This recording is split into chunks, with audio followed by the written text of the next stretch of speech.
ভাঙাচোরা রাস্তার গর্তে পড়ে মৃত্যু হলো বাইক চালকের।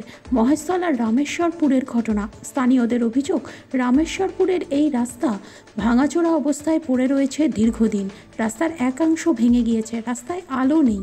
এই রাস্তা কার্যত যেন মৃত্যু ফাঁদ। বিগত 3 বছর ধরে একাধিক দুর্ঘটনা ঘটলেও রাস্তা ঠিক হয়নি। বাইক চালকের মৃত্যুর পর রাস্তা সারাইয়ের দাবিতে পথ অবরোধ করে বিক্ষোভ দেখায় এলাকাবাসী। কালীতলা থানার পুলিশ ঘটনাস্থলে পৌঁছলে পুলিশকে ঘিরেও চলে বিক্ষোভ। খবর পেয়ে ঘটনাস্থলে পৌঁছয় স্থানীয় পঞ্চায়েত সদস্য। আমরা তো অন্ধকারে বুঝতে পারিনি, ওই ভাঙাটার মধ্যে পড়ে গেছে। শুধু এটা আজকে বলেই কালকে বলেই না, এটা প্রায় সময়ই হয়।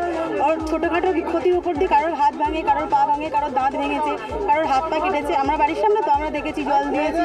যে এজেন্সি কাজ করেছিল তার গাফলতির জন্য সে এই যদি কালভার্টটা পুরো কমপ্লিট করতো, আজকের এই প্রাণটা যেত না। কাজ আরম্ভ করেছি, ঠিক আছে, যাতে না এই রাস্তা দুর্ঘটনা ঘটে এবং মানুষ যাতে সুষ্ঠুভাবে চলাচল করতে পারে এবং আলোর ব্যবস্থা করা হয়েছে।